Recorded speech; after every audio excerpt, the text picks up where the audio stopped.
Zaferino1 is a really good content creator in the FGC space. I think he's got an awesome mind and his content's good. I saw he put out a video, Spacing 101. And spacing is something that I have a hard time with. I've been struggling with getting better at it. And I always believe if you ask a question and you don't find the answer by yourself and you're unable to see the answer, you should always look someplace else to either repurpose the question or possibly answer the question. Or maybe they say something that inspires you to make you go back to your question with new information. So this video here is 50 minutes long, which is very long. So I'm probably going to speed it up a little bit, but I always love catching Zaf's stream at twitch.tv/Zaferino1. And you can also find him on YouTube at the same name, youtube.com/Zaferino1. So I'm going to increase the playback speed to 1.25 and let's get into it. I get some questions often. Zav, my spacing's so bad. Zav, what do I do? Oh my God, Zav, I'm struggling. I'm just stressed, man.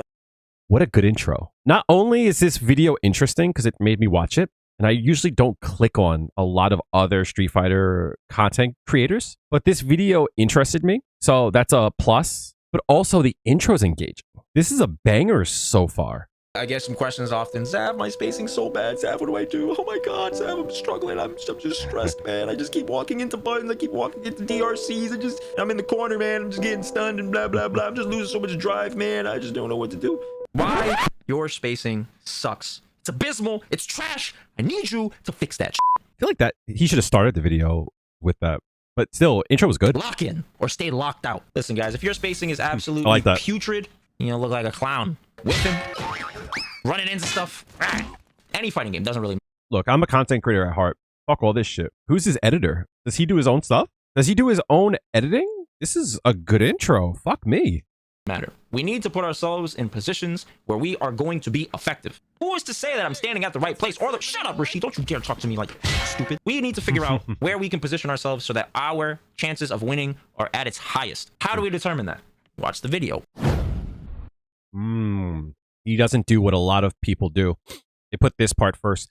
My view of neutral is very, very broad. My view is always this. Neutral is the act of trying to find advantage while covering your disadvantages or reducing risk while in the state where neither player has an inherent advantage. The reason why I tend to be very like broad when it comes to it is because people go, oh, you tried to skip neutral. Yeah, sometimes you could skip it, right? Drive rush in, you could do a safe move that pushes you in. That's part of neutral. That's part of the game. If that's the thing that gets you advantage and minimizes your risk, so be it. So I'm very interested to hear his point of view because sometimes people will not be in a good position but not understand that they're in a bad position. Or they'll have the right idea but just kind of miss it. You know what I mean?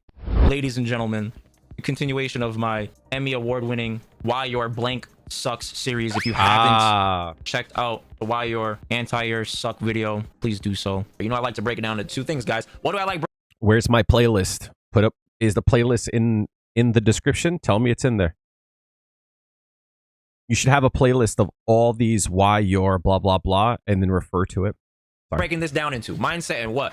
Skill sets. Your skill set. Mindset, skill set. That's how I break down everything, guys.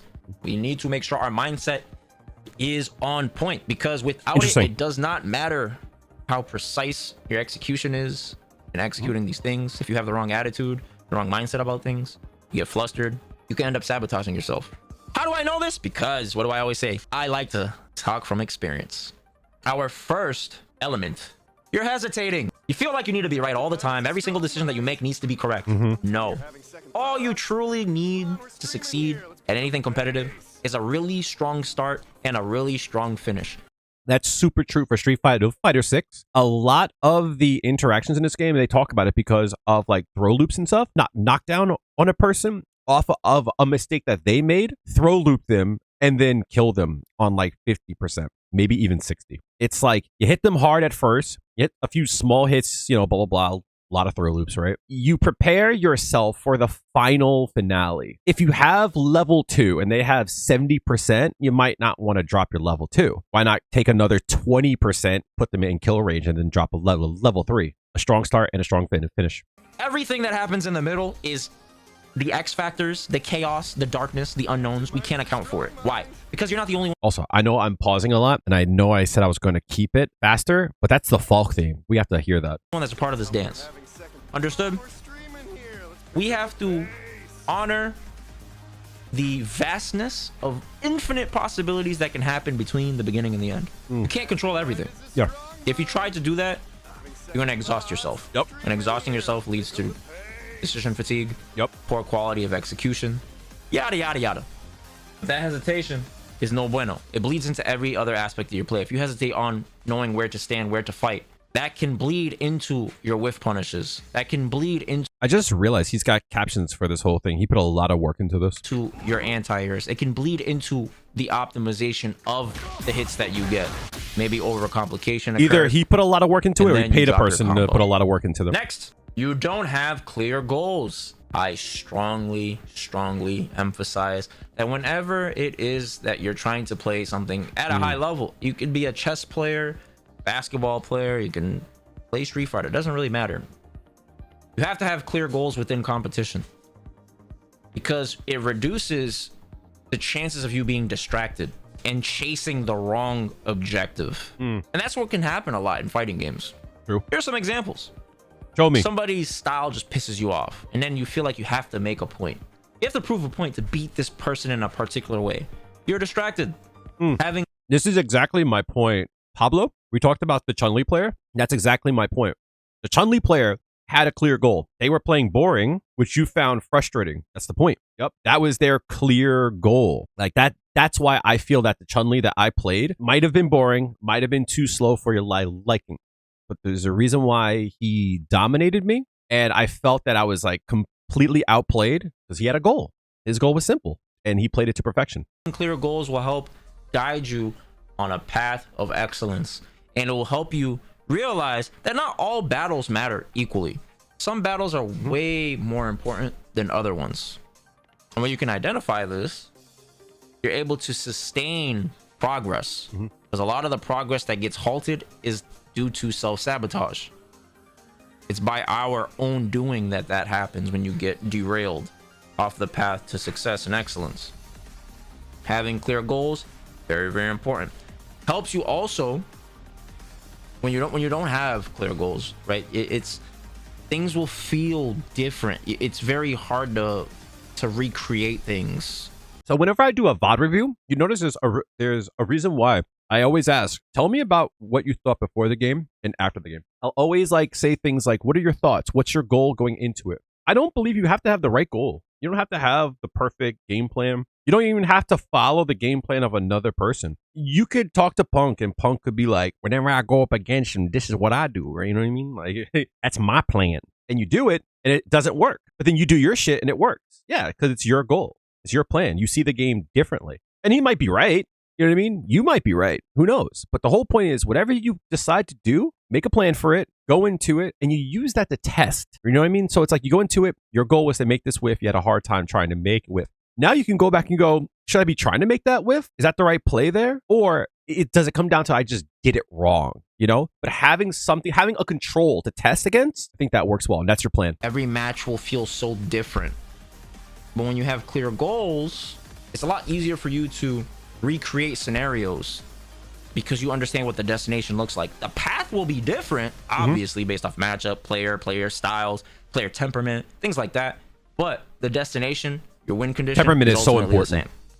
I never take that in mind. Different though, and that dichotomy, that little balance between the two, is a very fine line.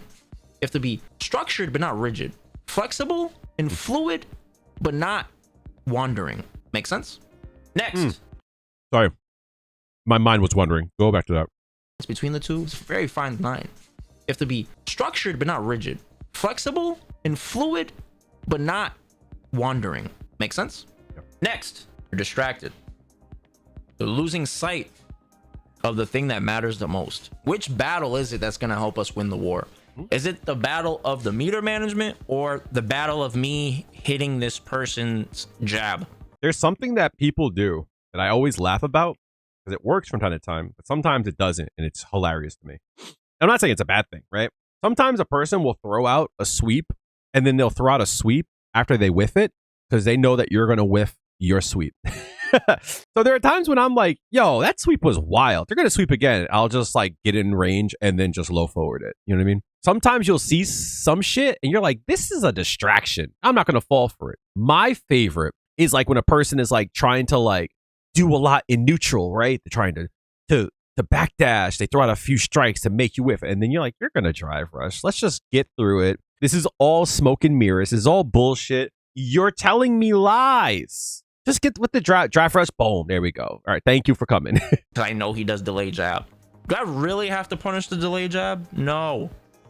Once you start to fixate on stuff like that, you start to walk this dangerous path of trying to beat players in worlds that you should not participate in these certain mind games that are just not rewarding based off of risk reward, things like that. Next, you lack resilience. So you lack resilience. One mistake distracts you. When you make a mistake, you got to realize it's a part of the game. Michael Jordan didn't make every shot. Tom Brady didn't win every single game-winning drive. Muhammad Ali lost fights. It happens. But you don't allow this one negative to define who you are. It's always information, right? I think that helps me a lot. When you fuck up and it feels bad, just even if it's a lie, just tell yourself, it's information. I gave them some information. I can't take that back. Whether I get mad or not, he has it. They have it already. What can I use with that information? Oh, they shimmied me after a throw. All right, cool. The next time that throw comes, I'm going to watch for the back walk, right? I gave him information. I know he has the information. I'm going to try to use it against. But if you sit there and go, oh my God, I did it again. I don't mean to do that. Why do I keep doing that? Oh, I'm going to lose this match now. There goes the points. Oh, this character's so fucking dog shit. This character is so cheap. Oh my God, you're so distracted, right? I do that shit. So he's speaking truth to power. You can't allow this one thing to define your value as a competitor, a player, a person. See, you'll have people in life, one failed relationship. They think they're a loser. Nobody wants to be with them. Let's be honest. You fail a relationship, you're kind of cooked. I'm not going to lie. It might be over. You fuck up that? I don't know, bro. I would just put the femboy skirt on like right now. It's over for you. Woe is me. Kidding. Kind of. It's not the case. You just got to realize that relationship was just an opportunity for you to spring forward. That way your next relationship could be more fruitful. Information. But if you tie your value into the feedback that is given to you, then it's very easy for you to lose your backbone. And you got a gelatin skeleton and styrofoam spine. And then you start to play. Zaf, if you see this, that's merch, dog. That's a bar that you should be making like merch on. However you do it, that's a bar. To become reactionary to everything instead of being strong-minded and being proactive about things. You try to win every battle because losing any battle is a small reminder of the ones that you didn't win in the past. Resilience is very, very important.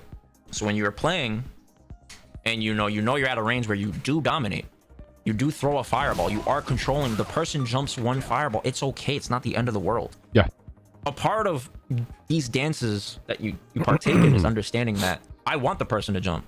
That's the point of this. And I'm just trying to figure out how to make you jump. Once you've thrown the fireball, you've already accepted the person's jumped. So if somebody does drive rush you one time and you try to go and check it, but you get counter hit, that's okay. You shouldn't stop. Shouldn't let it deter you. But that's the thing is, we want to win every battle. We don't want to make mistakes because we don't trust ourselves to overcome those mistakes. Next. There is a really, really cool phrase I heard. I'm not a huge fan of Chris T. I found his podcast to be very pretentious. His standing up for infiltration, I thought, was very suspect. But that's him talking about it from like a content point of view. I haven't watched his stuff in a while, but I did like his conversation with Ryan Hart. And Ryan Hart really, he nailed it. He said this once. Because Chris T was talking about the volatility of Street Fighter 6. And he talked about the idea of you knock a person down, but if they guess correctly, they back throw you, you're in the corner. Now you're at the disadvantage. Like, how do you deal with that?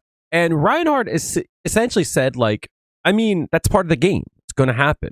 But do you have a plan for when it does happen? And it clicked. You should have a plan for when things go well, but you should also have a plan for when things go bad. I'll give you an idea. We all try to bait DPs, but DPs are going to hit you, right? You go to pressure, you're like, there's no way he does a DP here. And he does. And you're like, you fucking scrub. You're mad. But what's his knockdown? How plus is he? What are his options? Can he throw you after the DP? Are they going to do it? Do Ryus do that? Is that a thing that you have to watch out for? Can a throw happen? Can they go low? Can they go overhead? Like, these are the questions that you should have. So let's say he can't throw you. In fact, if he drive rushes, like, and tries to attack, it doesn't work. But he thinks it will. But you know it doesn't. Even if he hits you with the DP, you have more information than they do. They have a clear plan. They do not have a clear plan. You are in advantage, even though you got hit. And I think that's like really strong, you know? You aren't considerate of your opponent's decisions. So basically what ends up happening is you play, and whatever your motive is, that's usually what you're going to follow through with, right? Whatever motivates you to behave a certain way. So it could be fear, it could be, greed, it could be a lust for winning, whatever it is. Whatever motivates you, that's typically what you're going to abide to. Just a human tendency. Strong emotions will override logic. It is just inevitable. But the logical mind that understands that can leverage that to use the emotions to propel you to take the right and appropriate actions. So when you play, if you're not aware of your motives, it's very difficult for you to practice being at the right spacings or to notice that the spacings are shifting. Yeah. So you don't want to be the puppet, right? If you're not in control of your emotions, your emotions will be the puppet master. You know what I mean? Spacing shifting is something that I have a hard time with. When a person moves up and I don't realize it, I just stand still. Like, I stand still a lot in neutral because I'm like hard focus on the whiff punish. And person will just take 2 steps in, boom. They'll hit me with a low and then I'm dead. Brings me to this point. When you are trying to practice spacing, it's not just a one-way street. It's not just me that dictates the spacing. You bastard. I was going to set up my tablet too. I love this. I love that he has a little dinghy here, right? It's actually we that dictate the spacing. Yep. We are a unit. The thing is, if you're not paying attention to your opponent, how do you maintain the spacing? You can't. You think you will, but by the time you go and make your decision, your opponent is already too close or too far. People sometimes don't react to people moving back and forward and using that as a means to punish. People say, oh, they got clipped. But no, you're punishing their movement. When a person moves up, they can't block. If a person moves back, they can't block low. So sometimes I'll watch a person, I'll do like a strong, and I'll just like watch a second. I see them stand, and that's when I'll go for the low. But like, if you're unaware of that because you're distracted or like you're not paying mind to it, it's like, that's important too. But there's a lot of time I catch a person just trying to walk up and they just walk into like a forward heavy punch. All right, let's talk about the skill set. All right, let's go. Why your spacing sucks. You don't understand your character's movement. You don't understand what this means. You don't understand. You're misguided. This is an extreme. Dawson walk speed? Yeah. I have no business. It's so funny just looking at this. I have no business thinking I could just walk up and just threaten. Yeah. By the time I walk up, bro, like, Dawson's gonna be collecting on his social security. This is so slow. You understand? Do I make the obvious joke that none of us are going to be collecting on social security? Whatever. So it doesn't make sense for me to try to treat the spacing with the same type of freedom like an Akuma or a Rashid or a Chun who can just get in and out of range so much. When I talked about logistics in the APLI, this is like what I meant, right? Apply, position, logistics, and information. Logistics, he's talking about that. The way that you're going to move Dhalsim around the screen is going to be different than you would like a Chun or an Akuma. The way that you space yourself out is going to be different. Like you just can't do the same thing. But the goals might be similar, right?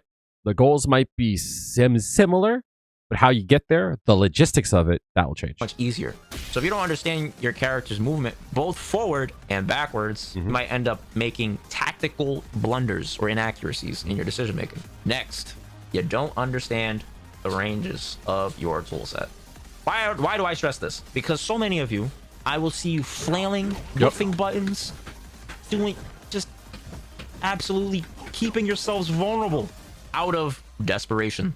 You need to understand exactly how your buttons, how far they can go. We all are where guilty, they actually function properly. If not, this happens, and then look how long it takes for a Kuma to recover. It's an easy whiff punish. Only 18 frames? Only 18 frames? Only 18. 18 frames is quick compared to jury. Okay, whatever. Whiff punish. Whiff punish. Whiff punish. That's what happens to you.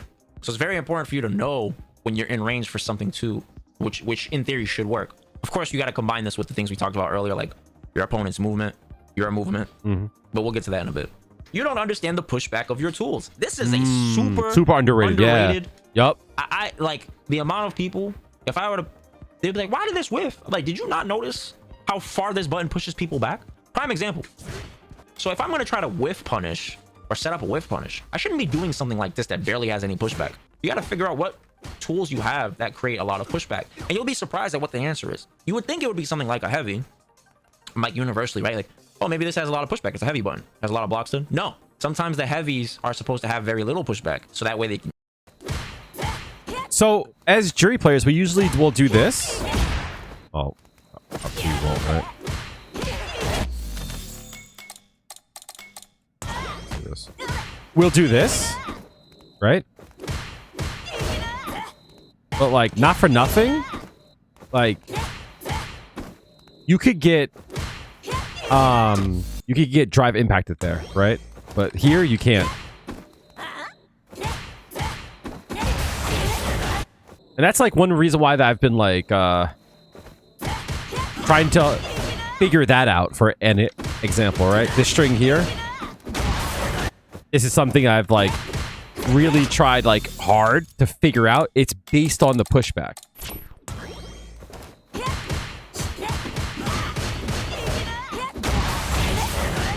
Punish, see, like that. Sometimes it could be a medium. Sometimes the light is the button that actually pushes the furthest. It's unique for every character, but you have to figure that out. Pushback is very, very important for just knowing that you're in range when you do the string. See, a lot of people try to do something like this. Understanding that, hey, if I'm at the max range of this, that means if I do this, the pushback is going to push you backwards, obviously. And you also might not be in range to actually do a punish either. And then that means no other button is going to hit me unless it's a button that's longer than this. Because the common sense says I'm at max range. If pushback increases range, I just said I'm at max range. So that means I can't do this button again or anything shorter than that. See? So this is why it's important to have these associations in your brain, because you can just say, oh, well, all of these buttons are shorter than stand fierce. So if I'm at max range of stand fierce, I shouldn't do this. But you still see people doing this because they don't factor these things in.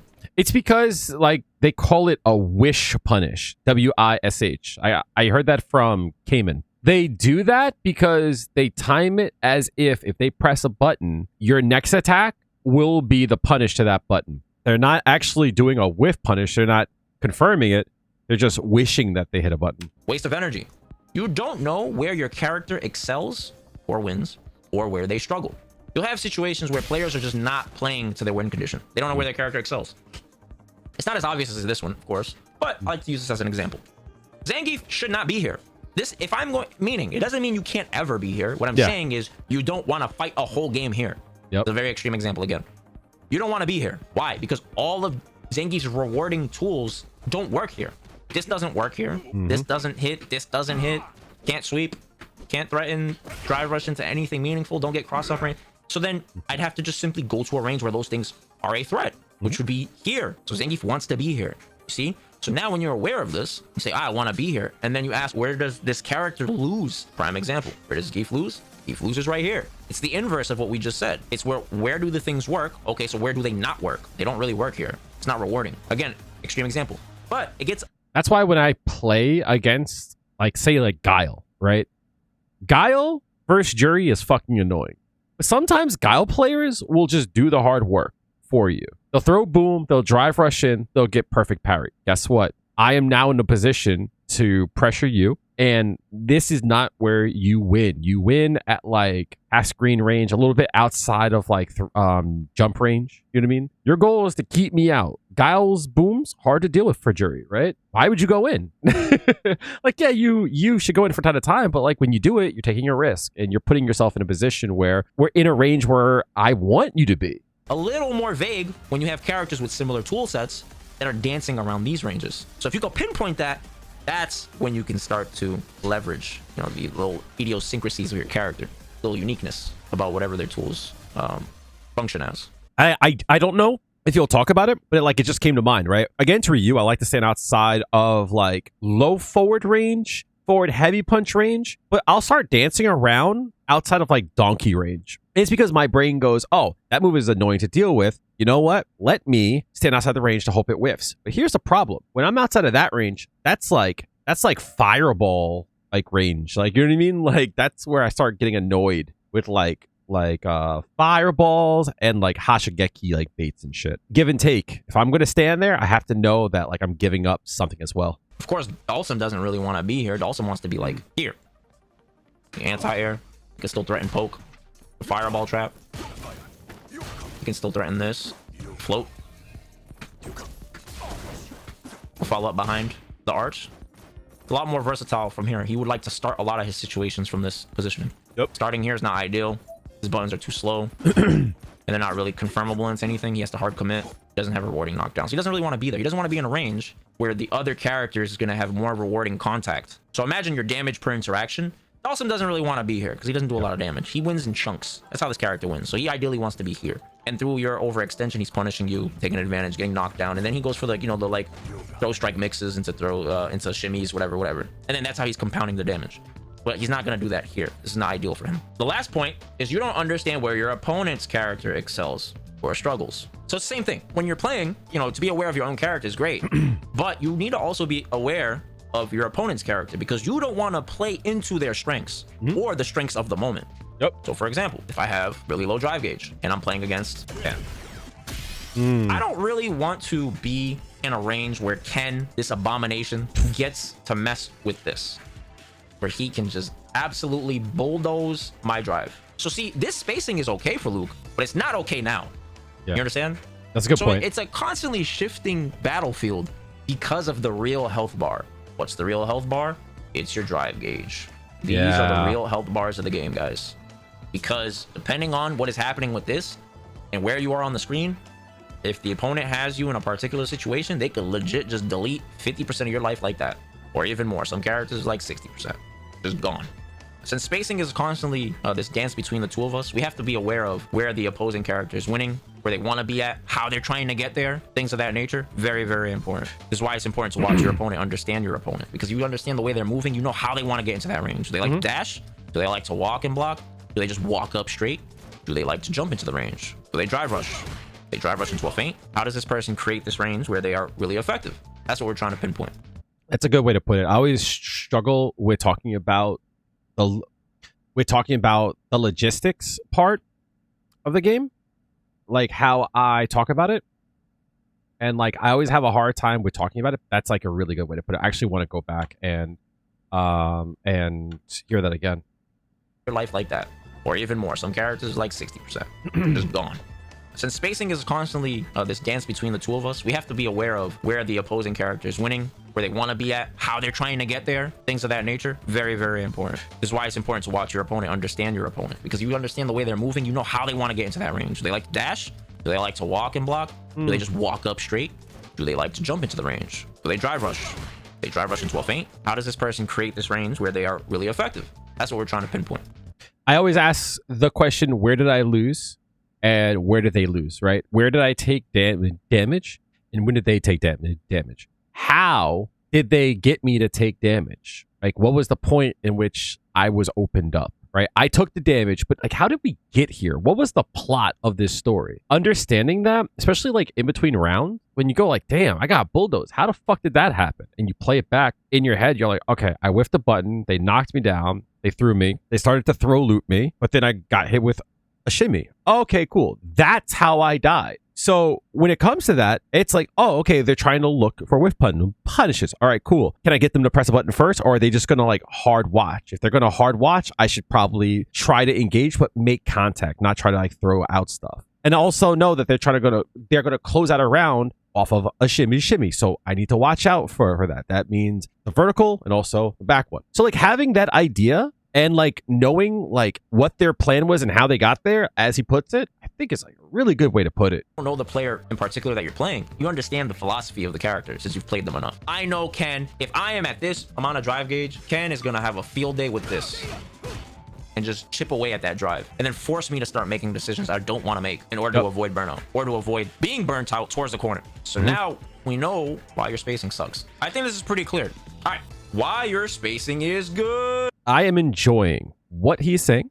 I think everything he's saying is really, really smart. I think everything he's saying has truth. I just hope he talks about what I can do to fix it and like actually give like actionable, practical things, right? Because at least for me, the way that I learn tends to be being told and then being shown and then practicing and then having it click. That's just the way that I learn. Fortunately, I tend to learn a little bit slower than others, unfortunately. Let's run it back. Now we're gonna do the opposites again. To teach you how to fish, I gotta show you what is not fishing. That's why we start with what it isn't. So then it's a lot easier for you to establish those guidelines. Mindset. You have conviction. What does that look like? It's different for everybody. Everybody's form of confidence is different. Where this comes from is your sense of self-worth. And then your sense of self-worth comes from your self-trust. And what this is your ability to follow through, your ability to execute, your ability to be persistent.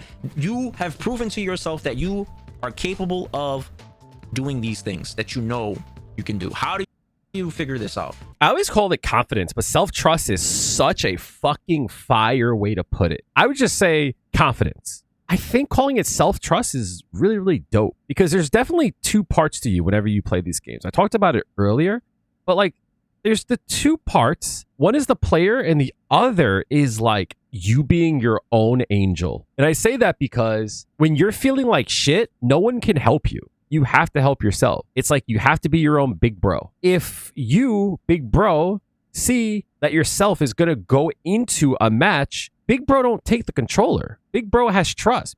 He's got it. It's like in anime, right? Think about if you guys have ever seen the fight with Gaara versus Rock Lee. Rock Lee got his shit fucked up. Guy the whole time was like, my son's got it. And Kakashi was like, yo, what happened to your boy, yo? He's getting fucked up. Call this shit off. He's getting snuffed. And the whole time, Guy's like, that's my dude. Y'all don't know. So it's like you have to be your own guy sensei. As your Rock Lee is getting duffed, you have to be like, I got this though. You know what I mean? Like, and when you go for shit, you got to be brave and you got to trust yourself. I've practiced this. I know what to do. I know what to do if they do this. You don't think these things out loud, but you have trust in yourself. Yourself is the best equipped person for the job, right? You hired them because they're the fucking best. I like that. Well, it's a very, very simple thing. It's two things you got to do. It's one, doing what you should, okay? And then number two, it's avoiding what you shouldn't, okay? This is how you gain self-trust. If you ever look back at moments where you didn't have trust with self, with your own abilities, it's because you were doing the things you shouldn't be doing and you weren't doing the things that you should have been doing. There are obvious examples here. It's like, oh, I shouldn't have mashed this DP here. I had the life lead. But then there are these subtle ones. It can be, I shouldn't have lost my cool. I shouldn't have called this person a scrub, or I shouldn't have said I suck. You understand? That's why words are very powerful. You understand? The things that you say leave a deep impression on your mind. You have to be very, very careful with the things you say to yourself, about yourself, with yourself. So if you want to gain confidence, this is what you do. You do the things you know you should. What can that be? Study your matchups, study your replays, ask for advice, get some sessions in with better players, try learning a new character, just doing something that equates to progression, and then avoiding the things that you know you shouldn't be doing. What could that be? Harsh criticism of yourself. Rage queuing. Harsh judgment. It can be avoiding the discomfort of watching your replays. It could be avoiding the discomfort of asking for advice because you don't want to seem like you're any less than other players. These are things that one's me that will help you. You gotta figure out which of the things it is that you're doing fall into which category, and all you gotta do is you gotta up this one, you up this one, okay, and you decrease this one. The shit that you shouldn't be doing. It's as simple as that. It's essentially, if you guys have never read The Art of War, I will break it down to you in like 10 seconds. Do this, don't do this. Your opponent gets pissed when you do this, you should do that. If it makes your troops pissed when you do this, don't do that. You have clear goals. You understand where your character wins or what it is you're trying to accomplish. If I'm at a particular spacing, I am trying to leverage this to establish something down the road. Something else that's most likely going to get me to send your ass all the way to the corner. So I understand that I'm here, and I'm not here for the wrong reasons. I'm here because I need to learn what are you going to do about this spacing in particular that I can dominate at. And I can... These captions are fucking fire. You have no idea. This is helping my ADHD so fucking much. Establish contact at. I can just threaten you randomly. Drive rush throw. I can threaten overhead. Threaten low. There's so many tools here that I can leverage. Because ultimately in this game, what you want to do is you want to force your opponent to make decisions. And that's why the drive gauge is the real health bar. That's why Feng Shui Engine is good. Because it forces you to make decisions. You can't just sit there and like not do something, right? It will force your opponent to make a decision. And every decision that they make, there's always a counter for it. And there's always the flip side where you take half their health away. Because similar to a low health bar, lower drive gauge is going to increase the probability of a person being in fight or flight mode. So we want to increase the pressure on our opponent. But if we fight at ranges where we can't really establish pressure or contact or threatening tools, we don't have pressure. Pressure is going to exist at the possibility of things that can occur. Here, not really much to be worried about. Yeah, Luke could drive rush from here, I guess, but I'm not in throw range. We're going to drive rush overhead, I can react to that. What are you going to drive rush into low forward? I can just block that. Into that, that's fine. I wasn't going to attack anyways. I was going to just block.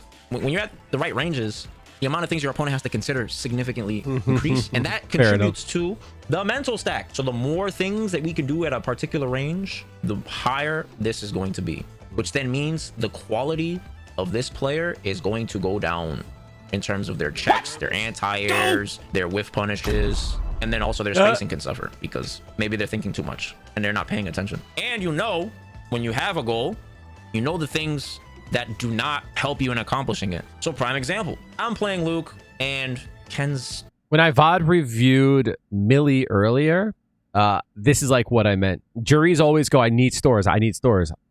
I need stores, but then they'll store in like sweep range. You know what I mean? Because they need a store, right? So it's like being aware of that, but also like what's important at the current time.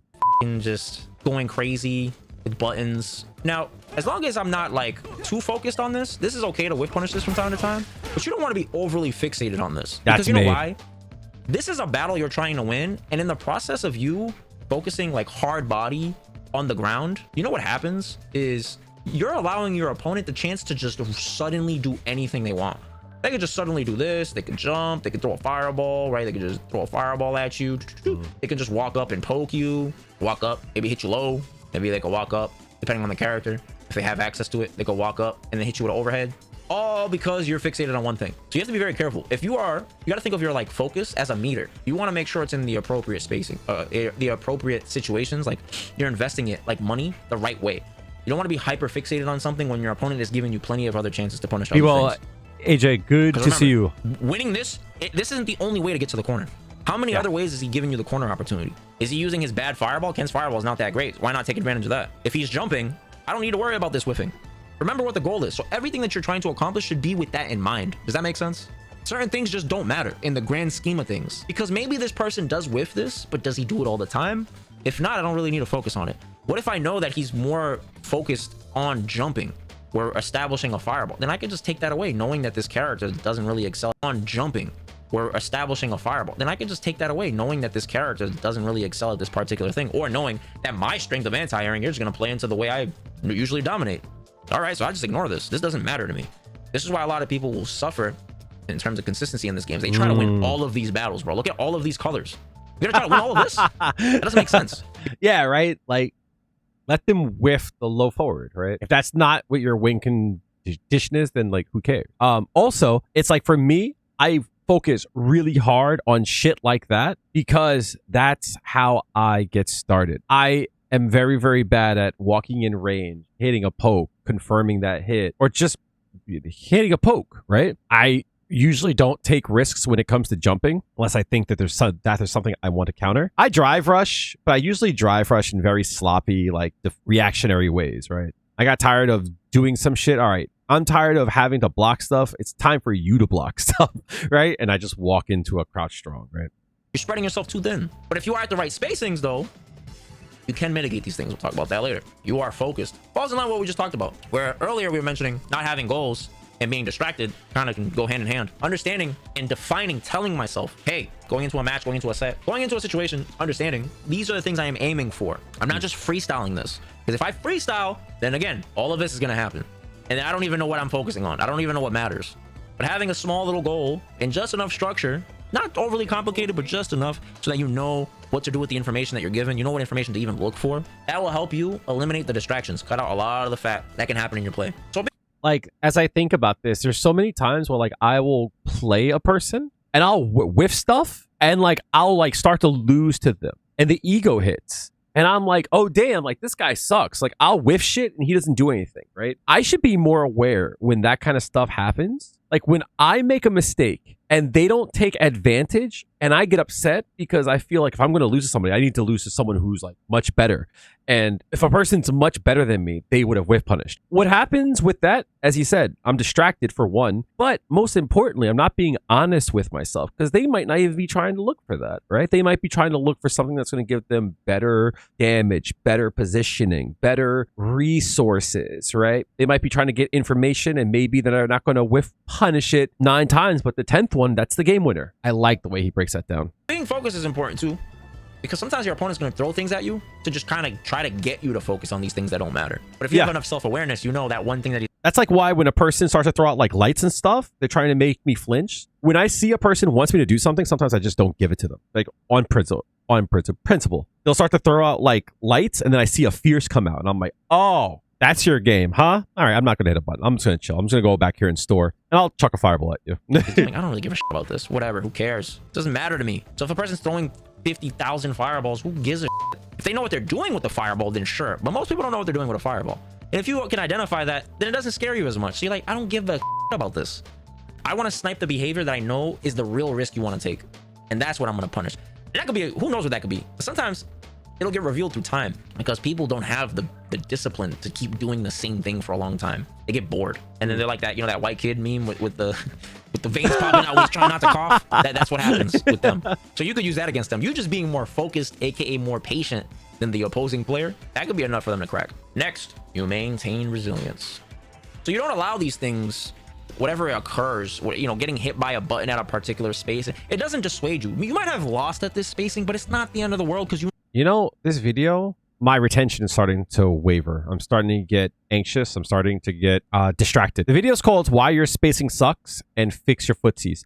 This whole part about why it's good, it's not important. Respectfully, I think he could have dipped all of this, right? Because it's called Why My Spacing Sucks. I know why it sucks now, and I need to know how to fix it. Well, you're gonna make me watch why it's good? It's the opposite of why it's bad. Like you know what I mean? Like I don't need this part. No.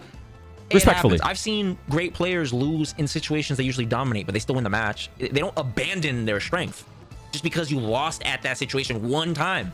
I'm not gonna abandon my fireball game just because you jumped my fireball one time. That doesn't make sense. So you have to realize, like, a lot of the turmoil can be a self-inflicted wound because you just kind of add fuel to the fire that wasn't really a fire to begin with. It's like you took a magnifying glass, some gasoline, took some oil, you threw that bitch in a pile of like a bonfire, and it was like you just exasperated the issue. But it's okay to return to the situation, the space, and that you know your character wins at. You don't need to play away from that. You don't need to be a... Sometimes, like, you have the right plan, but you falter a bit. That doesn't mean you should, like, get rid of the plan. You know what I mean? If Dalsim gets grabbed by Geef once, it doesn't mean, oh, I tried to keep him out and I couldn't. I'm going to stop trying to keep him out. It's like, no, the game plan is to keep him out.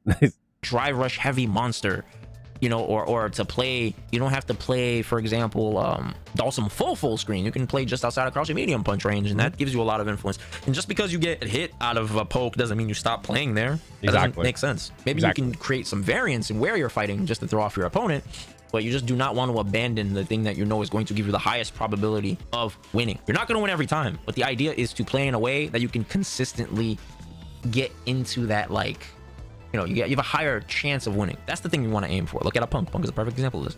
He doesn't win every time, but damn, that mother is good. He is consistently in the running at minimum. You understand? Very rare you don't see him getting really far into a bracket because he's a super sharp player, super precise, understands the game, understands where he wants to fight, and he doesn't get dissuaded easily. Next to, you are considerate of your opponent's decisions. So when you are playing, it's not just a matter of like, hey, this guy likes to jump. Okay, but before he jumped, what did he do? All you see, if all you see is this, you can't tell me what happened before that, you're not watching enough. Oh, he walked up slightly before. Yeah. This is like how I get good jumps on fireballs a lot. You can tell when a person wants to fireball. Also, it's like one of those things where it's like sometimes you can see a person start to move up because they go down to forward, and you see them do the rolling input, and like those few frames, it's like could be enough so that you can snipe the jump in. He jumped. See, that's a completely different mode of observation. Because now when I see him jump, instead of me DPing the jump because I seen it late, I seen it here, I'm like, oh, he jumped. Let me just, you know, anti-air him with a button or something, right? Instead of me doing that, seeing him jump here and, oh, let me process this. Oh, anti-air. I can see the walk-up leading up to this because I was really curious about my opponent. I could meet him here. Maybe I could do something even better like this. Yeah, so everything's frames in this game, right? So if he took 4 frames to walk up and then jump, that's 4 frames of information that you can like start to queue up your anti-air. It's like understanding that is like super important. That's like the difference between holding parry and doing like, you know, the dash and doing the forward parry forward. Those like extra like 3 frames could be the difference between you checking the drive rush and not. So everything's always frames. Everything in this game is frames. If you press a button and you do this, these are frames that you waste trying to react to things. But if you press a button like this, you save frames. Same shit here. 30% instead of going for just a light DP. So just being more observant of your opponent can help you optimize the situations because you have more time to interpret. You want to interpret, you want to calculate with whatever it is, the information that we're given, whatever we're interpreting, want to calculate what our next move is. And then the third point, we execute. So any skill that you are trying to work on. Oh shit. This is exactly my point. When I said that there's 3 stages to reaction. There is knowledge, you seeing it, and then, you see it, there's not the knowledge, and then the execution. You have to see it. Your brain has to go, they did this. Now you have to know what to do, and then you have to execute. But if you have a good read on a person, you already know what to do when they do it, and you have a good idea that they're going to do it, you can cut out the first 2 and just execute. That's that's the cheat code for reaction. Some people go, oh, Kail, you reacted well. Yeah, I did. But I also knew they were going to do it. Well, how'd you know? Well, sometimes it's hard to explain it, but you get an idea. And that's exactly what it is, right? Some people have like tells, and it might be like 3 or 4 frames of something. You know, that's like why if I want to make a person flinch as if I'm going to throw a fireball, let's say Cammy wants to spin knuckle on my fireball, right? I'll do the full motion for the fireball. I'll go down to forward, and then I'll hit jab. And the reason is because going down to forward, that's information that you feed them, that like you're trying to cue up the motion for it. And now they're reacting and getting ready. And then they see you do something, and then they go for the spin knuckle. And then I just jab them out of it, or I strong them out of it. The whole point is you want to cut down the amount of time it takes, in his words, to interpret. You want to cut down the amount of time that it takes to calculate. And then you obviously just want to be able to execute cleanly and sometimes fast. So if it takes you 10 frames to see it and interpret it, and then it takes you 10 frames to realize what to do, you can cut that down to like 5 frames and like no frames because you know what to do. It's like you can react a lot faster. Wow, it's cool to see a person. I like the way he puts it. Like those words are perfect. But it makes me feel good because like that's something that I've been talking about for like years. And I guess I was on the right path. You know what I mean? That's what I'm trying to say. Guys, it is as simple as this. You are suffering in one of these 3 areas. There's a hidden 4th one. Okay, this is and it is you believe. Okay, Doesn't matter if you can interpret, calculate, execute it. If you don't believe, this is the ingredient. This is the batter. This is the secret sauce. Success. You need to be able to believe that you can do all of these things. I like that. Even in the event you mess up, it's okay. Even in the rare Haley's comment, once every 72 years I miss an anti-air, that doesn't change my belief system. Just because I lose in a bracket doesn't mean I can't win. Doesn't mean I'm not going to win. That's where your conviction got to come into play. Just because you have an argument with your girl doesn't mean she doesn't love you. Doesn't mean you don't love her. You believe you love them. Your partner, your spouse. Just because your friends don't agree with you on something. Zaf, you having some problems in your relationships, dog? Doesn't mean that they aren't your friends. They aren't your ride or dies. Just because your parents didn't let you go hang out at a party in high school doesn't mean your parents don't understand you or blah, blah. Just not how it works. So whenever you are playing at your ranges, you know you want to maintain it, but simultaneously you know the person across from you wants to take you out of it, or they want to insert themselves into a situation where they dominate. Where they feel like they're winning, they feel like you are losing. So this dichotomy, this back and forth is happening between There's a reason why there's a line right down the center. When you start, you are on one side of the line and you have to defend that spot. If you back up, you give up space. They take space. You get not knocked down. Guess what? They move up. They take space. And the whole goal is to put your back against the wall where you don't have space to move. Yeah, him saying like they're trying to take space from you. That's like Overwatch believes. Like that's like why I look at the game in the way that I do is from like Overwatch. Like yeah, it's the same thing. The both of you. There's something you have to be mindful of. If you ignore this, then you're just essentially rolling the dice. You leave shit to chance. There's a sick Art of War quote. Let me read this. If you know the enemy and know yourself, you need not fear the result of 100 battles. If you know yourself, but not the enemy, for every victory gained, you will also suffer a defeat. If you know neither the enemy nor yourself, you will succumb in every battle. One more time. If you know yourself, but not the enemy, for every victory gained, you will also suffer a defeat. Fire. So think about that. When you're playing, and you're playing with only like a very self-centered focus, you're just like, completely oblivious to your opponent. You don't give a shit about them because it's like, you're a scrub, or you're not my rank, or you're a low seeded in the bracket. I don't give a shit. Okay. Keep that up and see, especially in a game like Street Fighter 6, how interactive it is. Yeah. We'll see how consistent you can be as a player. It is so important for you to be understanding of what your opponent is trying to do, what they're capable of doing, what they are incapable of doing, what they are incapable of stopping. You do that, like he says, you need not fear the result of 100 battles. Consistency. So that's... You can understand this because think about how many times you've been on full tilt. You lose a match and you're pissed off. You suffered a defeat. But think about when you're tilted. When you win a match, you're still tilted, right? Even as you win, you're still losing. The mindset aspect. Skill set. You understand your character's movement. With movement, what did we talk about a long time ago? The E and E. You guys remember this? Engage and evade. Our engagement, how fast can we go from stationary to a threatening range? Depending on where we are, of course, right? If like I'm just outside of the range, I don't have to move much. But if I'm over here, like all of a sudden threaten, walk up, stand medium kick, because I have decent walk speed and a good poke, or I understand how fast my dash is, or my driver speed, right? So if I'm playing like a DJ, a Bison, any sort of forward progression, we want to be very mindful of how fast we can get into these threatening ranges, wherever they are. Depends on. I think like walk and poke is like so underrated. Everybody like stands far away and they wait for the whiff punish to come and they stay stationary. Sometimes like people will walk forward, stop, and then they will throw out the attack. But as they walk forward, their opponent tends to adjust spacing. So they'll walk up and the opponent does this. So if your attack hits here and you walk up to try to strike them, so it hits there, but they walk back, you're always out of range, right? Like even as you walk this way, you're always out of range. The more you walk, the more they react to it, right? So it's like if you stand here, you can't attack them, they can't attack you, but you do this, you walk forward and attack, it's like you might give up 5 frames, but that's the difference between making connection while they can't make a connection. And then also, they'll start to look for the walk up so that they can counter poke. But that's when you could walk up, expect the counter poke, and then walk back out. That's the engage and evade. That's why we do this dance. People think you do this because like it's just the shit you do.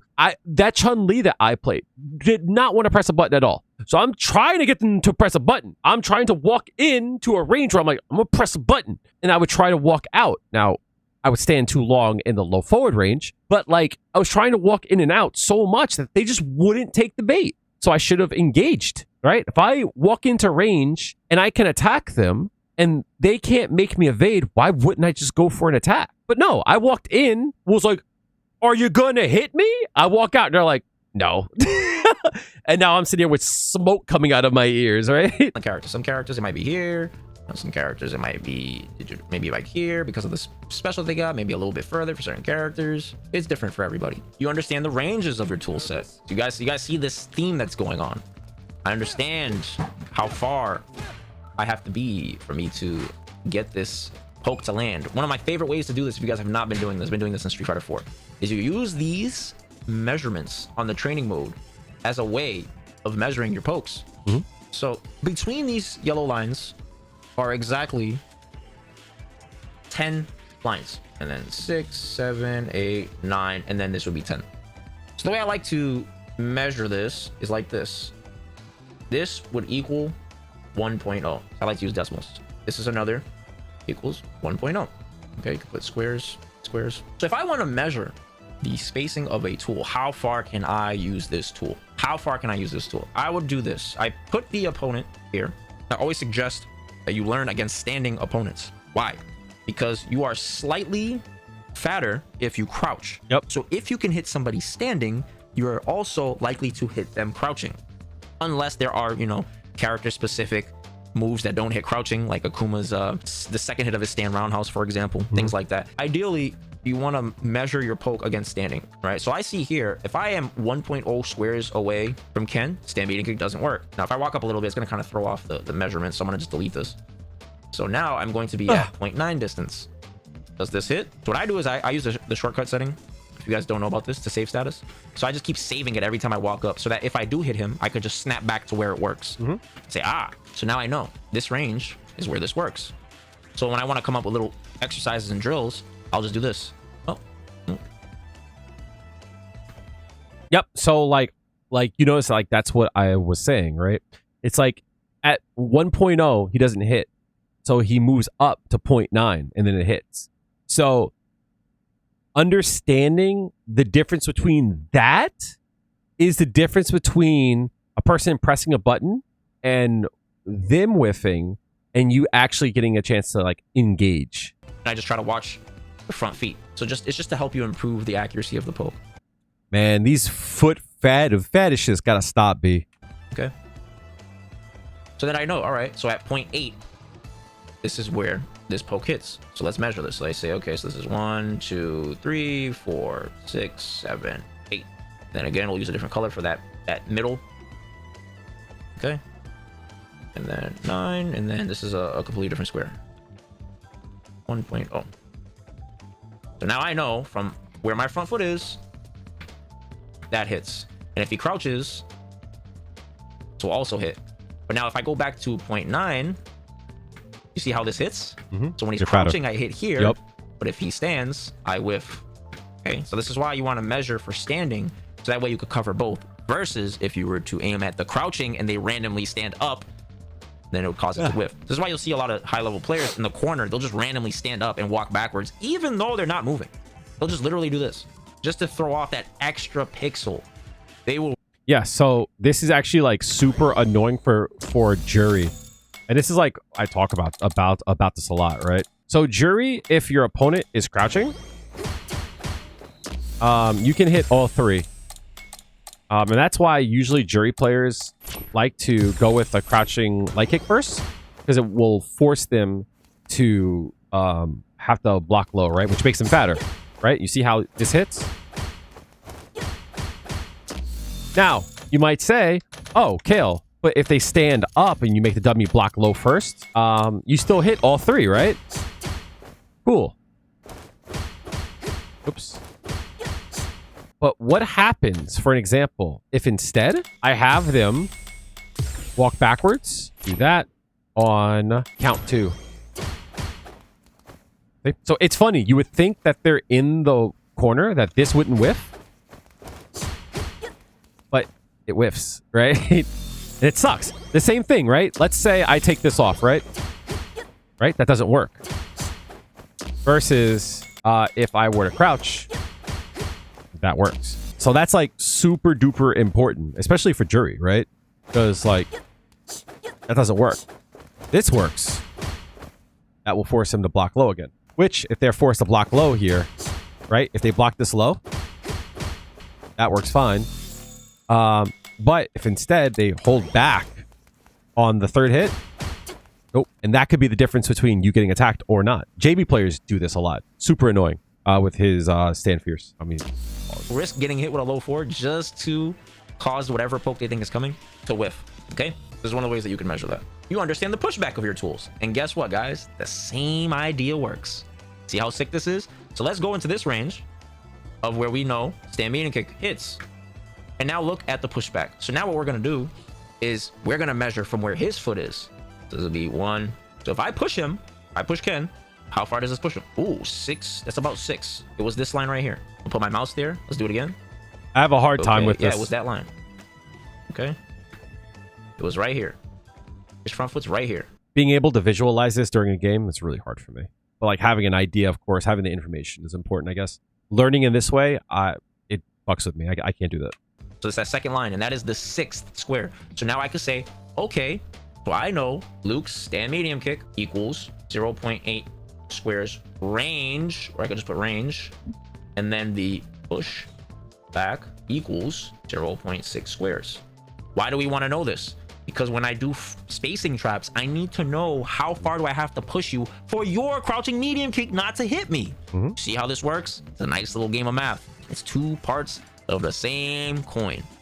Even though it's 2 different characters, we both play a part in how this spacing dance is going to work out. Because I want to push you to a range with my tools, but I want to put you at a range where your tools don't work. Understand? This is how spacing traps essentially work. If I know Ken is going to do a crouching medium kick, which we all know Kens love to do at the end of their pressure, what can I do to push him back so that I'm out of range? Because if I'm here, that hit me. If I'm here, that hit me. If I'm here, that whiffs. So that means I whiff as Ken if my opponent is 0.8 squares away or further. So if I dance all the way up to this very line right here, this exact line. You know, I guess practicing in this way helps you understand the ranges like that, so it's harder to fuck it up. I could understand how, like, this would be super powerful if you can eventually not see the lines and you just have a, like internal ruler, I guess. You know, that's something I've never tried to do, so it seems very impossible for me. Line right here. As long as I stop short of that, of course, you know, the game's not gonna, the camera doesn't sit still, which kind of sucks, but as long as I keep dancing on that line right here, and I'm not crouching, obviously. If I crouch, I get hit. Or if I offensive crouch, I can get hit. Next, you know where your character excels, wins, or struggles. What does that look like? You know where your tools and tactics are most rewarding. I know that if I am in range. It's funny, someone in chat said that they watched half of the video and they thought it was good. Respectfully, again, as always, as a content creator, I'm always like analyzing how videos are put together. But I find it telling that half this video was like really engaging and I'm super distracted. On top of it, the person that said it, they will only watch half of it. And it's probably going to be like why you suck at it. And like all this, like why you're good at it. I can see a person maybe clicking away from it. If I could say something to Zaf, I would like look at the retention graph and see like, is there a drop off after the first half? That would be a teachable moment for me in my content. Of drive rush into jab, this is a really strong situation because if the opponent is not ready for this and they're sitting there doing a lot of like heavy pokes, they're doing really slow pokes like this. See? Players that have a tendency of using very slow pokes and you know the range where drive rush jab is really strong, and ideally you want to play at this range. You can take advantage of the fact that this person keeps abusing these really slow pokes here. So it's super rewarding to play at this spot. Where you're I think it just recognized that the reason why I mess up whiff punches sometimes is because I duck too early. Yeah. Yup. This here. That there. If you look at this, see if like you block, how it makes a connection. But even if you stand still, it doesn't, right? So if I go to hit a button here, I get sniped, right?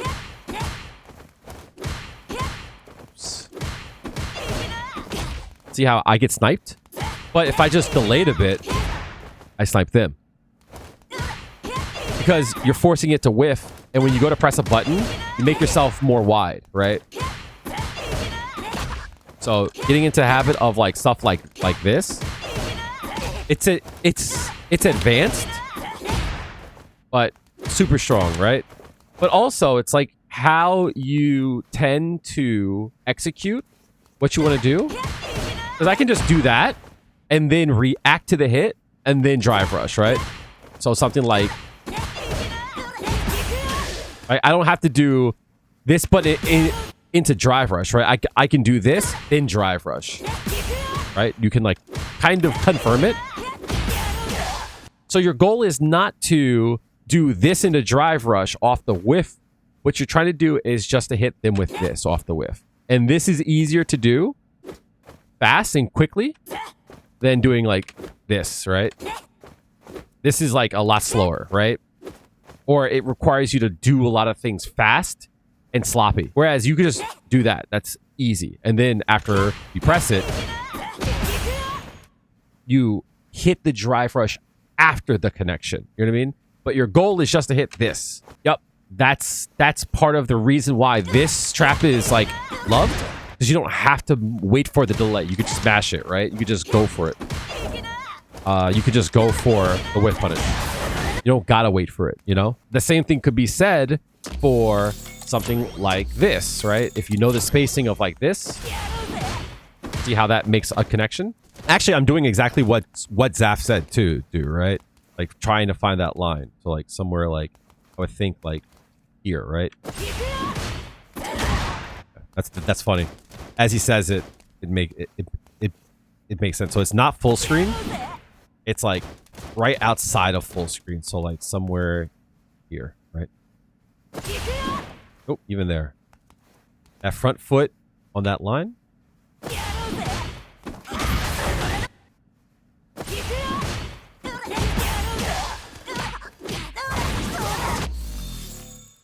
Tools and tactics are most difficult to stop. So the same idea applies. So not only is this really rewarding, but this is super difficult to stop here because of how fast this sequence is. Drive rush into a jab, into a 4-frame. This is 15 frames. Every character can do this. A drive rush into a 4-frame. 15 frames is the fastest attack sequence you can do involving drive rush. Also, keep in mind too, reaction timing usually is somewhere between like 12, 15 frames. Like I think 13 is the magic number, but like your confirms 13 is pretty hard to consistently do. 14 is like you're locked in. 15 is if you're really good, you know. 16 is easy mode. 17 brain dead. 18 it's like dog. Turn your brain off. Because the fastest attack in this game is 4 frames. It's a light attack. This requires focus. Your opponent has to look for this. Unless they're the type of player, like certain players, where they don't look for it, but if they see the freeze frame, they just perfect parry. But the problem with that is if you start doing that, then obviously somebody could just drive rush and throw you, right? And then you get cooked. Because you're trying to perfect parry on the timing of the drive rush into the light. You have to be really careful with that. So you know where your tools are safest and can mitigate massive loss. So this is for the characters that have pokes that they might be minus, it might be punishable, but if you use them at the right spacing, you can't really do much about it. Okay, so here's a good example of this. Ken's stand heavy kick is -5. My stand light kick is 5 frames. In theory, I should be able to punish this. In a vacuum, yes, but context needs to be added. I'm not in range of this. If I'm close enough, then sure. And you can get cooked. So as a Ken player, it's really important to play at the range where if I do this, I never think to try to go for it because, like, in my opinion, they're never in range. But like, that's not true, right? Try to do the stand heavy kick. In order for you to punish this, it's gonna have to be something that punishes a specific way. So if you guys have been around, you guys know about my SAR acronym. The way you punish any move, it's one of these 3 things. It's gonna be startup during the active frames or during the recovery frames. Any move in the game does not matter. Any move that is giving you a hard time, you break it into these 3 categories and you figure out which one you can resort to punish it consistently. Yep. So the better the move, the less likely you're going to be able to punish it like this with recovery. The faster the move, the less likely you're going to be able to punish it on startup. See, so then these moves become super strong because they're moves that you have to attack while they're active by some way, maybe with a DI or an early DI or sticking out a poke that hits their hurt box. So understanding spacing like that will help you. And knowing that if that's why like Cammy dive kick is so strong, right? But she actually has like a deceptive amount of recovery.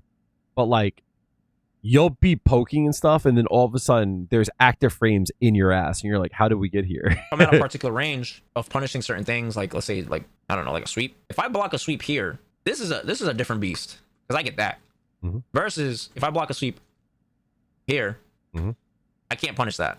So if he's mitigated my chance of. I love doing this as jury. It's my favorite because people will go for a low forward, and I'm like, nope. Punishing this. Instead, I have to do something like this, which isn't as rewarding. Could do this, but the thing is, this scales a lot. But if you play at the right ranges, you can mitigate the amount of damage somebody can do. So you're like, oh, okay, I do want to hit him with. He's moving a lot, but let me just make sure I space the sweep. For jury, it's like I would say use like Enkansatsu. The problem is like at max range, you can't follow up on it, right? So you know, using like instead of doing drive rush, you also can do like Odi Goosatsu, cancel it to Enkansatsu if you know you have to stock. That should help you get in range. Or just do the Odi Goosatsu. It's not as great of a knockdown, but like it's damage. In a way where if he does hit me, it's not the end of the world because he's not going to get much off of it. Maybe the Luke player has he's really low on drive, so does he really want to do this and put himself in burnout? Yep. You know what I'm saying? Not really worth it. And it's like, okay, what is he gonna do this? Like, okay, I don't give a shit about that. He's gonna do this. Okay, like whatever. I don't really mind that because, you know, he's gonna spend bar to try to drive rush me, or is he gonna just dash up and then the back roll, I back roll, and then he's not really in a scary position because I'm not gonna be in throw range. So these are things you have to think about when you factor in these type of decisions. And then lastly, the inverse of what we talked about. So you understand where your opponent's character excels, where they win, where they struggle. So you want to obviously put them in a situation where this character is not as effective. So for Ken, a large part of neutralizing this character is being outside of his stand heavy kick range. Why? Because at this range, you're not in range of stand heavy kick. You're not in range of low forward, which then means you're not in range of this. Okay. And he has to walk up and do this or something to that effect. His fireball is not that great. Okay. You can punish this pretty easily with DI on react. And that's why people tend to walk outside the range and they just leave it there, right? Because they're trying to like whiff punish. And like players will sometimes throw stuff out, but like at the same time, it's like even though you can't attack them, if they throw out a button, you can attack them. You're attacking their hurt box. That's why people will stand not even like at max range, they'll stand like far outside of max range. Because of the way that the hurt boxes and hit boxes work in this game, sometimes it like reinforces like bad habits. Because like Ken will throw it out and then a person will like snipe them with a strong. They're like, oh, I was spaced out perfectly. It's like, dog, you're way outside the range that you should be playing at. So as they move up in the ranks, people will not press buttons in ranges that they're used to being at. They're like, well, how do I open them up? You got to go in range. You have to like walk closer. Like if they're not going to hit a button unless you're like in range to be hit, right? Or they think that you're in range to be hit. A lot of times it like leads to bad habits. Because they'll be far outside of range where someone might hit a button, and the person will hit a button, and they still get the whiff punish. Look how slow it is. Like this is terrible. You can even like jump it on reaction if you react to the startup frames. If you react to that part. So this is not a range that Ken does well if he's fighting a character that has really good buttons, which is why I think Jamie does really good against Ken. I think Jamie actually beats Ken because Jamie has superior buttons at this range, more rewarding buttons at this range. Well, let me not say rewarding because Ken's stand heavy kick. If I whiff, he can get the world. But if I don't whiff, what does Ken get here? Ken has to approach me. His fireball's not that great. So he doesn't really want to use fireball. Is he going to drive rush? That's fine. I don't mind that. We're simplifying your game at that point. Okay? You're going to jump? I'm fine with that. Best DPs of all time. That's fine with me. I don't even think about that. So that's not a concern. So he's going to be... It's not to say it's going to be like guaranteed every time you're going to stop the drive rush or whatever, but at least you're putting him in situations where it's like, oh, you have to drive rush me. Because I'm dominating the spacing so well with my well-placed buttons that you just feel like you have to try to slip in between my barrage of pokes and try to catch me off guard. Okay. I don't want to play in a range where Ken has access to all of these things like here. So like when you end your pressure, or you know, you try to go for pressure and you end with a really minus button for some reason, like really close, this is just dangerous. Because now look where you are. You're in that stand heavy kick range. It's like you can drive rush jab you. This is my issue. This conversation here, and I'm interested. Because it's very hard for me to explain this. It's very hard for me to explain this because it's very abstract. If I'm in range of someone's low forward, I am afraid to end my offense. And the reason why is because the moment I end it, they're going to retaliate and do a crouching medium kick. And since I ended it with something like -4, -3, I can't even throw out a light attack knowing they're going to press a button because I'm just going to trade. So like a lot of times, like I'm just like, I don't know what to do here, right? Like no matter what I do, they'll just low forward me and I just have to deal with it. Or in the case of like some characters, they can like stand fierce, especially like fucking Ryu, man. He'll block shit and then just fucking do heavy punch, Hashigeki. And I'm like, oh, okay, goodbye drive gauge, right? Same thing for Ken. Like he'll just throw out low forward into Jinrai.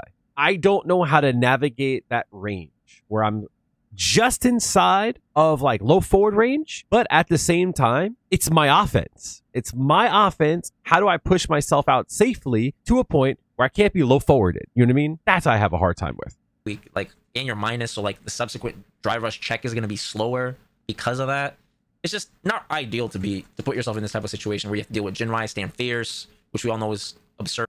You could be cheeky and parry, yeah, but I don't want to leave the game to like a dice roll. I know like you got to do it sometimes, but people will block my shit and just like walk up and throw. I shouldn't allow them to do that, you know. But I'm stuck in my parry. So like, there's always things I could do, but I want to have control over the outcomes and have control over the options that I can select. We don't really want to deal with that.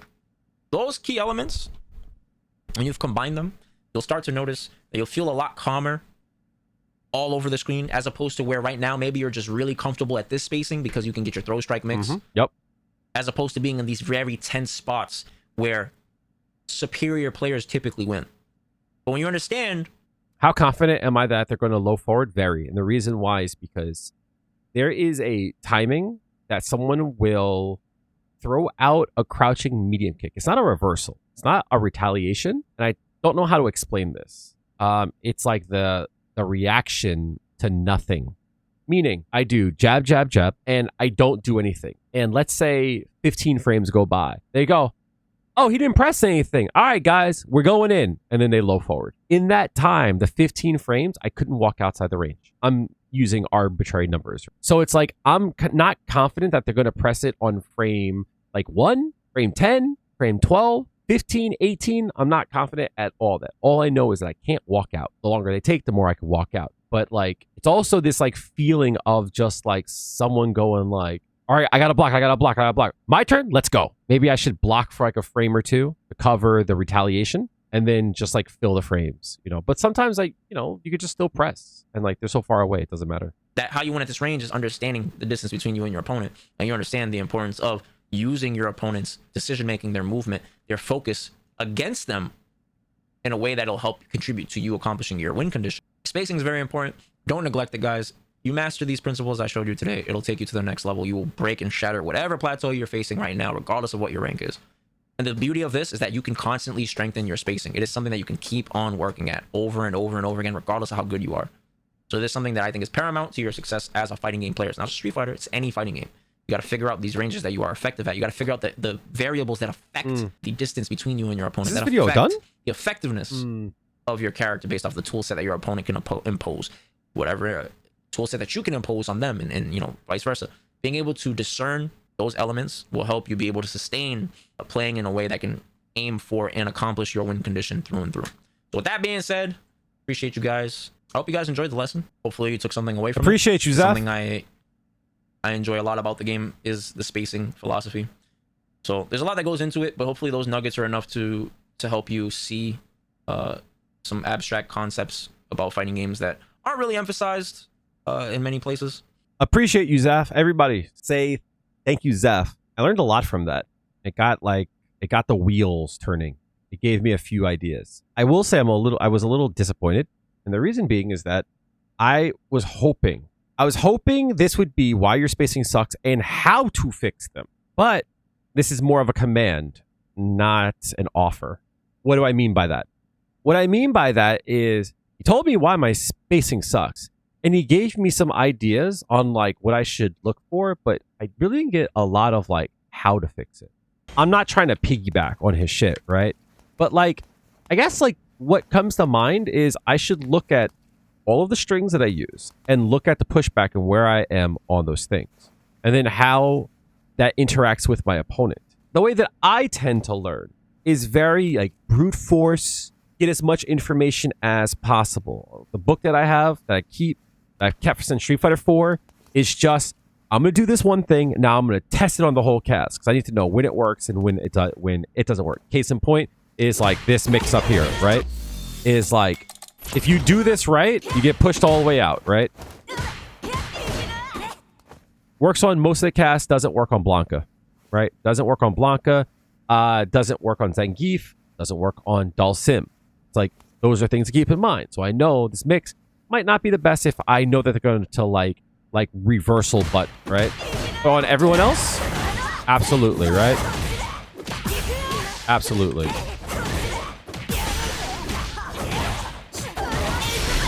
But also at the same time, it's like, you know, everyone tends to do this, right?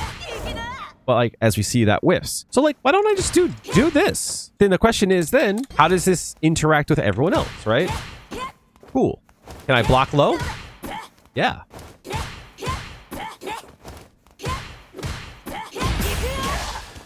That's information. Everyone wants to hit this. Absolutely, right? Does it work the same way mid-screen? Cool. Now, I mentioned Blanca for an example. Does it work with Blanca? Is crouching strong? No, it doesn't. See? That stuff is, like, important to realize, right? Right? So, like, understanding that, like, if I want to make that button whiff, and that's my goal, because they like to retaliation, it's like, I can't go at it the same way, right? That's kind of how I tend to, like, learn. Is through, like, the brute force, like, getting as much information as possible, and then working backwards from that, right? So if I do, for an example, practice this, and they see that, hey, it works on like 95% of the cast, and if it works on 95% of the cast, and it's common that the opponent would do it, I'm not saying that they will or they won't, this works, then my goal would be after that is how to set up a situation for like a kill, right?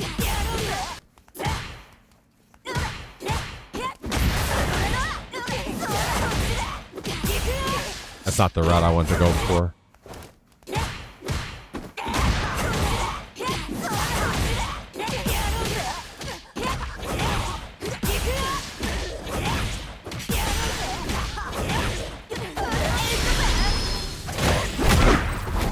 And that's the difference between, for an example, this. That was a really good video. It got the juices flowing. I actually might watch it again or listen to it again at least, like when I'm on my way to work or something, just to get a few more ideas. But again, if you want to check out content from Zaf, check them out at twitch.tv/Zaferino, Zaferino1, or go to youtube.com/Zaferino1.